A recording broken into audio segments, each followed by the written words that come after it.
Hello guys, good morning. कैसे हैं आप सभी दोस्तों? जैसा कि आपको पता है, कुछ दिनों से मैं ब्लॉगिंग कर रहा था। आपको जैसे राजस्थान के माउंट आबू, उदयपुर, चित्तौड़ और बेंगलोर के टूर करवाए। वहाँ की कुछ जो अच्छे अच्छे पैलेस थे उनको विज़िट करवाया।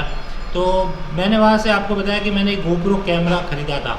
तो उस गोप्रो कैमरों को लेकर मैंने मेरा पर्पज़ था मोटर ब्लॉगिंग करने का। तो टाइम नहीं मिल पाया और इन दिनों काफ़ी ज़्यादा गर्मी भी थी, तो मोटर ब्लॉगिंग नहीं कर पाया।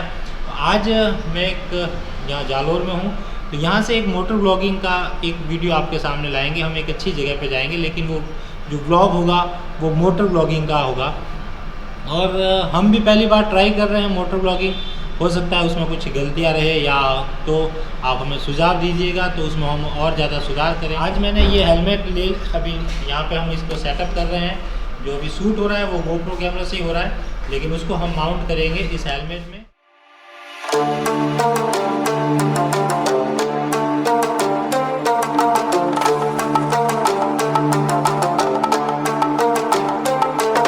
चलिए, ये हो गया है हमारा गोप्रो कैमरा यहाँ पर माउंट, और अब करते हैं शुरुआत। तो ये है जालोर का नया बस स्टैंड, और अभी हम बैठे थे, ये नाकोड़ा गेस्ट हाउस है। अब हमारी आज इस जुपिटर पे शुरुआत करते हैं एक व्लॉगिंग की, मोटर व्लॉगिंग। और जय माता दी, ओम नमः शिवाय। दोस्तों, ये जालोर का बस स्टैंड है और नया बस स्टैंड बोलते हैं इसको।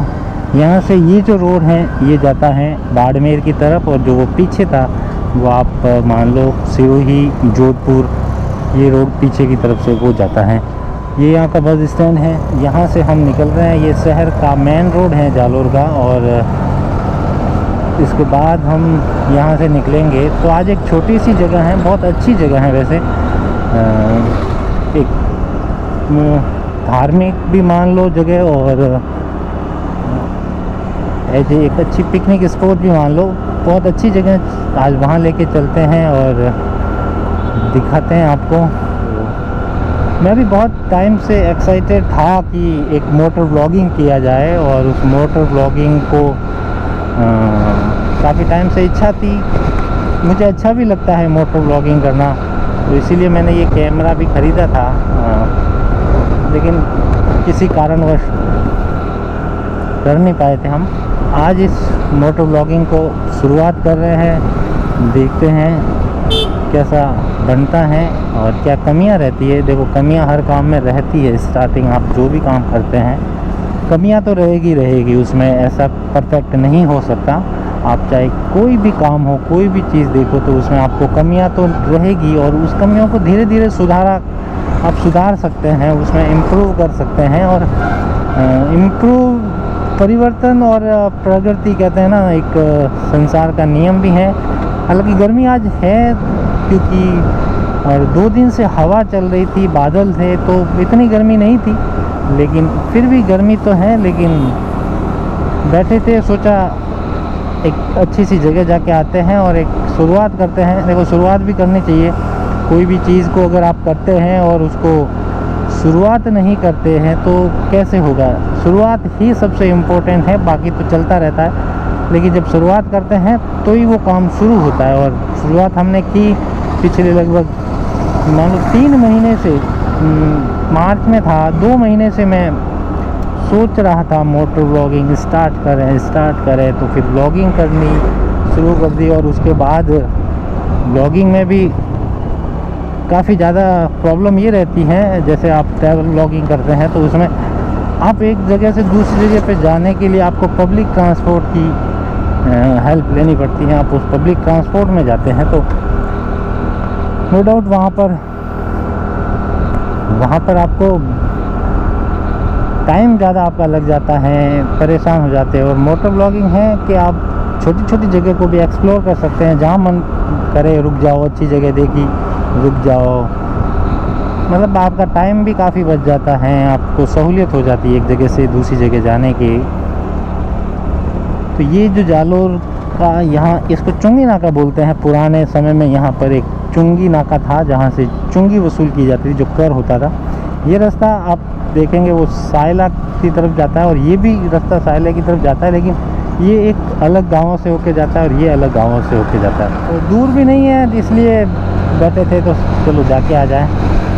हवा बहुत तेज़ है, मुझे नहीं पता आवाज़ कैसी आ रही होगी, क्योंकि जब होटल में अंदर बैठ के हमने आवाज़ को वगैरह टेस्टिंग किया था तो आवाज़ अच्छी आ रही थी, क्लियर आ रही थी। लेकिन अब पता नहीं क्यों, मुझे नहीं लगता, मतलब मुझे पता नहीं है कि आवाज़ कैसी आ रही होगी, क्योंकि हवा भी तेज़ है और मैं बोल भी रहा हूँ, तो पता नहीं कैसा उसमें कैप्चर आवाज़ हो रही होगी। जालोर के इतिहास के बारे में आप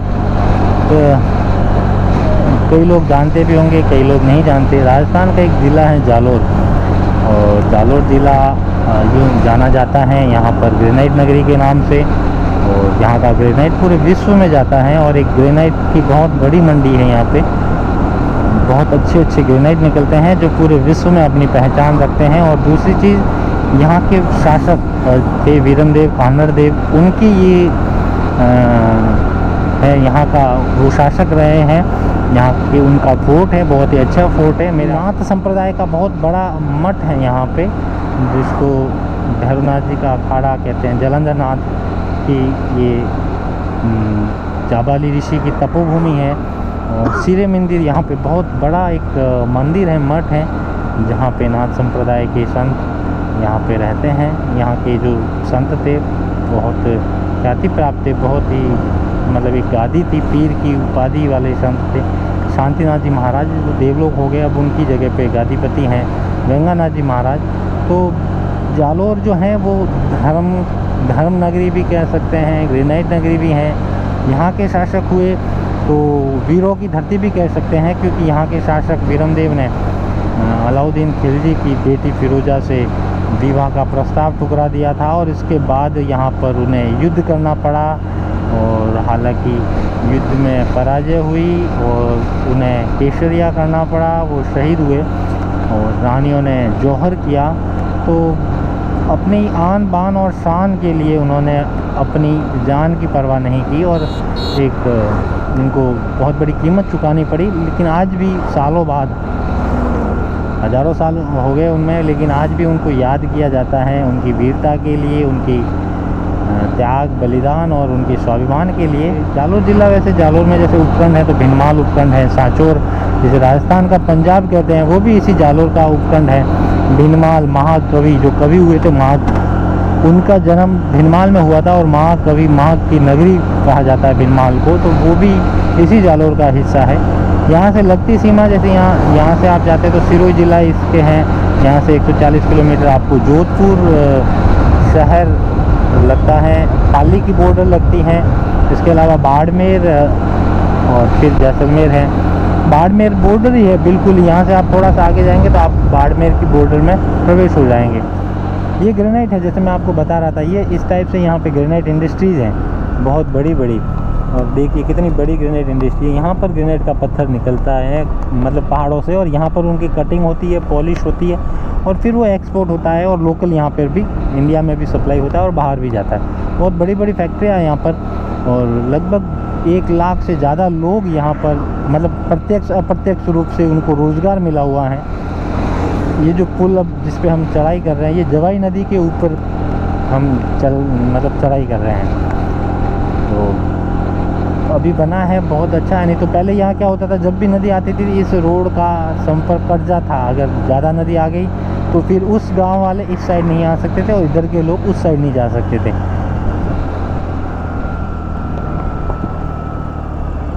ये है ये पुल, और ये जो आप देख रहे हैं ये नदी है, जवाई नदी, आपको नज़र आ रही होगी। ये जवाई नदी है, बहुत बड़ी, देखिए आप, बारिश होती है तब ये जवाई नदी चलती है। फ़िलहाल सूखी है, पानी है नहीं, गर्मी है लेकिन हवा के कारण गर्मी नहीं लग रही है, और बहुत ठंडी हवा चल रही है। कल बहुत 2 दिन से बहुत ज़्यादा आंधी चल रही थी। तो ब्लॉग में हर कोई एक्साइटेड होता है, मैं तो बहुत ज़्यादा एक्साइटेड हूँ, क्योंकि मैं ब्लॉग कर रहा हूँ और मुझे ट्रैवलिंग बहुत पसंद भी है, मैं करता रहता हूँ ट्रैवलिंग।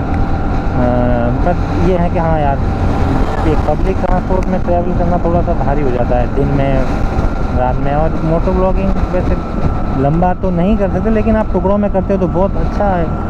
देखिए अभी फ़िलहाल मैंने कोई ट्रैवलिंग मोटो ब्लॉगिंग का कोई किट नहीं लाया हुआ है, मतलब अपने गियर अभी इतने नहीं है, लेकिन अगर आप सबको अच्छा लगेगा, आप अच्छा रेस्पॉन्स दोगे तो नो डाउट धीरे धीरे सारा चीज़ें आती रहेगी। लेकिन शुरुआत करनी ज़रूरी थी, सारी चीज़ें खरीद के फिर करें, लाखों रुपए के इक्विपमेंट लाए और फिर करें, और फिर उसमें मज़ा नहीं आए तो फिर क्या मतलब। तो इसलिए आप शुरुआत करो, धीरे धीरे सब आ जाएगा। अगर लोगों को आपके मोटो व्लॉगिंग पसंद आएंगे तो नो डाउट सब कुछ हो जाता है। और अभी देखो ये खेत जो है वो बारिश का इंतज़ार कर रहे हैं, और बारिश होने के बाद इनमें बुआई होगी। अभी जो बोलते हैं शायद ये खड़ाई तो करके रखी है इन्होंने, मतलब खेतों को थोड़ा सा, लेकिन अब किसानों को इंतज़ार है बारिश का, और हर किसी को इंतज़ार होता है बारिश का। ये गांव है पहाड़पुरा, और दोस्तों बताऊं, ये जो गांव है पहाड़पुरा, ये मेरा पैतृक गांव है। और पैतृक गांव मतलब मेरी फैमिली के सब यहीं लोग रहते हैं। मेरी फैमिली जालोर रहते हैं, लेकिन ये मेरा पैतृक गांव है। हमारा पूरा परिवार यहीं रहता है, हमारा बचपन इसी गांव में निकला है, और इसी गांव में हम बड़े हुए हैं। मतलब रहते तो बचपन से जालोर में ही थे, बट आते रहते थे जब भी छुट्टियां होती या किसी शादी फंक्शन होता तब आते रहते थे। और मेरे दादी साहब दादू साहब वगैरह यहाँ फिर आते थे उस समय। अभी अंकल वगैरह भी स्वर्गवास हो चुका है, लेकिन उनके बच्चे वगैरह हैं तो आते रहते हैं। लेकिन एक बहुत ही अच्छा बचपन इस गाँव में बीता, और बहुत मज़ा आता था इन गाँवों में, और बहुत याद करते हैं उन दिनों को। तब लगता है कि वास्तव में बचपन तो वो गाँवों का था। आज उस बचपन को मिस करते हैं। आज के बच्चे जो हैं वो उस बचपन को नहीं जी पाएंगे, क्योंकि ज़माना अब आधुनिक युग है तो मोबाइल से ऊपर नहीं आते बच्चे। लेकिन हमारा बचपन जो बीता वो गाँवों की मिट्टी में मिट्टी में दिन भर खेलना करना, इधर उधर भागना, न थकान थी, न धूप लगती थी, न प्यास लगती थी, न भूख लगती थी। बस दिन भर खेलते रहो मिट्टी में, इधर उधर खेतों में। पहले बहुत हरियाली हुआ करती थी आसपास के खेतों में, तो मौसम भी ठंडा रहता था। अभी इतनी हरियाली है नहीं, खेत इतने हैं नहीं, ज़्यादातर मतलब प्लॉटिंग हो गई, कुछ कर नहीं रहे खासकर। कई जो बच्चे थे वो अब साउथ की तरफ बिज़नेस करने लग गए, नौकरी करने लग गए, तो काश्तकारी धीरे धीरे कम होने लगी। और फिर आपको पता ही है कि आज के टाइम में अब काश्तकारी कितनी बची हैं। ये है बिशनगढ़। बिशनगढ़ जो है आपको बताऊं, एक यहाँ पर एक अभी आपको दिखाई देगा, बहुत ही अच्छी जगह है। तो मैं आपको दिखाऊं कि इसको, इस बिशनगढ़ का नाम फ़िलहाल बहुत मतलब काफ़ी लोग जानते हैं। इसको क्यों जानते हैं? छोटी सी ग्राम पंचायत है, छोटा सा गांव है, लेकिन यहाँ पर एक कैलाश धाम बना हुआ है, आपको अब भी दिखेगा, वो सामने ही है। तो उस कैलाश धाम में जो यहाँ पर शिव जी की प्रतिमा है, मुझे एग्जैक्ट तो नहीं पता, थोड़ा सा मैं भी भूल गया हूँ कि कितने फिट हैं ये, और इसका देश में ऊंचाई वाली जो मूर्तियाँ हैं उसमें कौन से नंबर पर हैं ये। बट हाँ मतलब टॉप 5, मुझे लगता है टॉप 5 में तो होगी। ये है कैलाश धाम।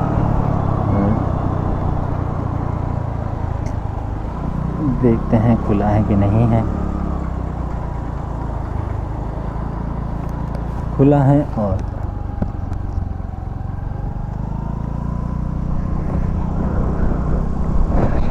ये है कैलाश धाम।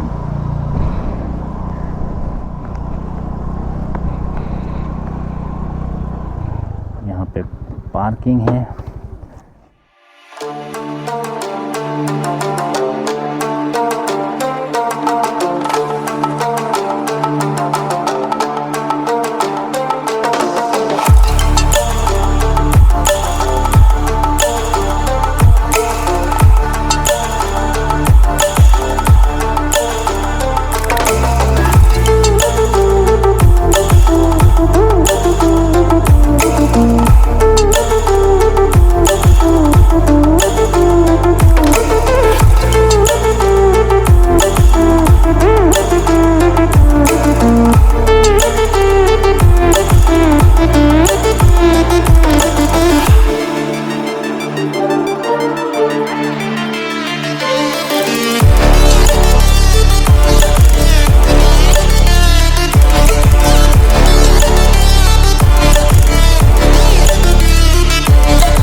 कैलाश धाम की जो मूर्ति है बहुत ही विशाल, उसके नीचे पीछे की तरफ यहाँ पर जो 12 ज्योतिर्लिंग हैं उनको यहाँ पर लगाया गया है। उनके एक तरह से दर्शन होते हैं। देश के जो 12 ज्योतिर्लिंग हैं, जैसे आप देखोगे कि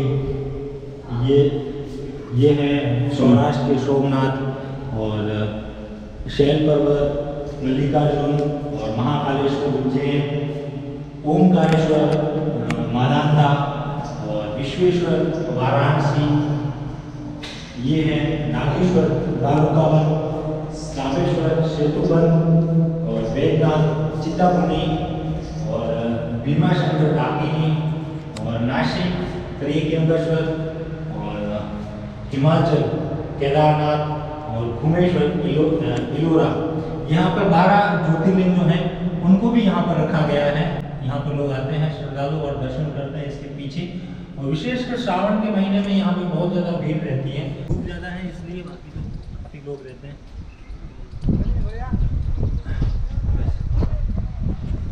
ये था कैलाश धाम और यहाँ के दर्शन करने के बाद हम निकल रहे हैं दोबारा जालोर। तो दोस्तों कमेंट करके ज़रूर बताना आपको कैसा लगा यह जो कैलाश धाम मंदिर है, जिसमें आपको 12 ज्योतिर्लिंग के भी दर्शन हुए। और ये आप जालोर से आओ तो 15 किलोमीटर पर बाड़मेर की तरफ मेन रोड पर आपको नज़र आ जाएगा कैलाश धाम। यहाँ से लेफ़्ट साइड राइट साइड आप जाओगे तो आपको बाड़मेर, और हालांकि राइट साइड से दोनों साइड से भी आप बाड़मेर जा सकते हो, लेकिन रूट अलग अलग है। दोबारा चलते हैं एक छोटे से मोटर ब्लॉग को फिनिश करने की तरफ। दोबारा जालोर जाएंगे और वहाँ से इस ब्लॉग को फिनिश करते हैं। एक छोटा सा ब्लॉग था, मुझे लगता है आपको पसंद आया होगा।